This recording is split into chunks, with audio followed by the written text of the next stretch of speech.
praktikum profesi mahasiswa Prodi Sejarah Peradaban Islam UIN SMA Banten tahun 2023. Mau ngapain kita, Karin? Jadi hari ini rencananya kita akan mengulik dan mencari tahu ada apa sih, benda-benda apa aja sih yang ada di Museum Multatuli Rangkas Bitung Lebak Banten ini. Penasaran kan Kak Yunda? Penasaran kan teman-teman? Let's go!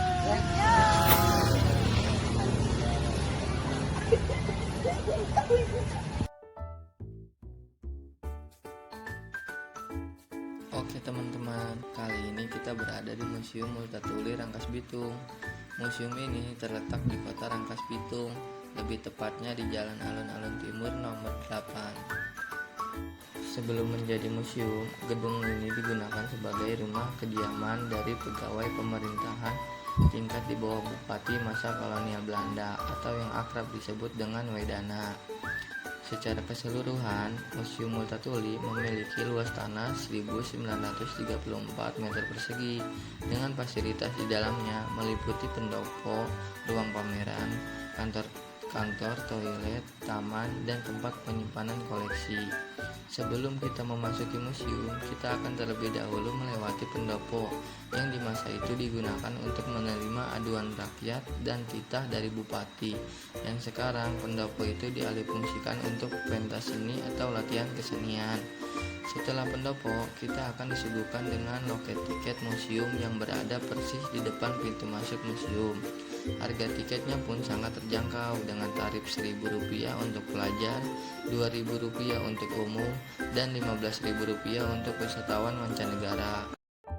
Nah, setelah loket tadi, ini adalah ruang pertama. Di sini kita disuguhkan dengan mozaik foto Multatuli dengan quotes yang familiarnya, yaitu tugas manusia adalah menjadi manusia. Kemudian ada replika patung setengah dada karya Pak Himawan, seorang seniman dari Jogja, dan patung ini terbuat dari perunggu.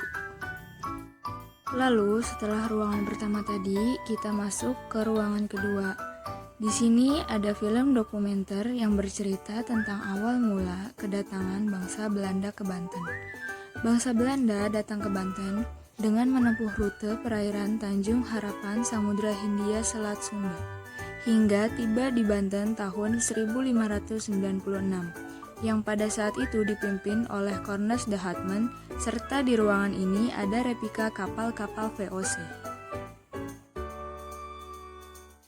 Selanjutnya yaitu kita menuju ke ruangan ketiga, di mana di ruangan ketiga ini ada gambar rempah-rempah yang menceritakan kultur Steltes.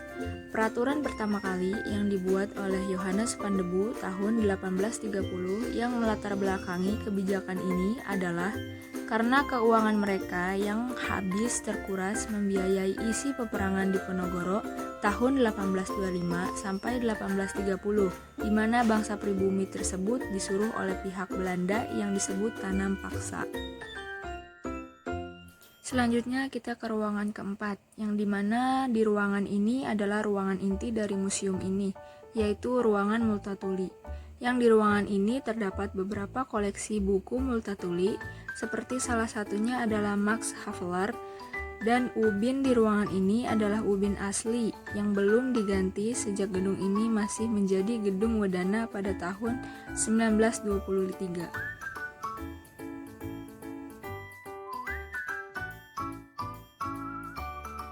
Setelah ruangan keempat tadi, kita lanjut lagi ke ruangan kelima, di mana ruangan kelima ini adalah ruangan perjuangan pendekar perempuan yang bernama Nyimas Gamparan yang melakukan aksi pemberontakan terhadap tanam paksa di masa kolonial Belanda.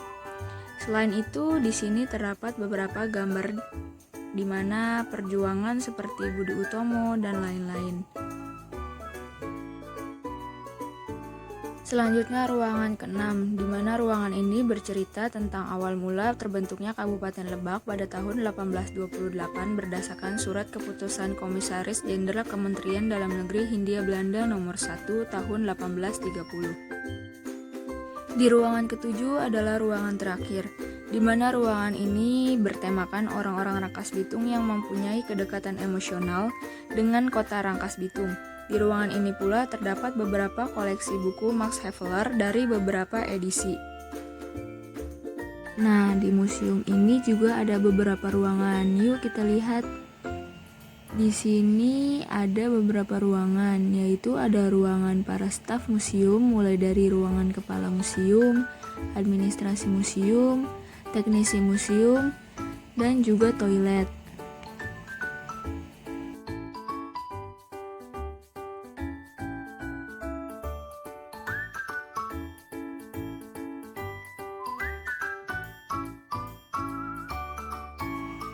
Dan yang terakhir, di samping sebelah selatan museum, terdapat monumen interaktif yang berisikan patung replika Multatuli atau Douwe Dekker yang sedang membaca buku dan juga disertai dengan patung replika Saija dan Adinda.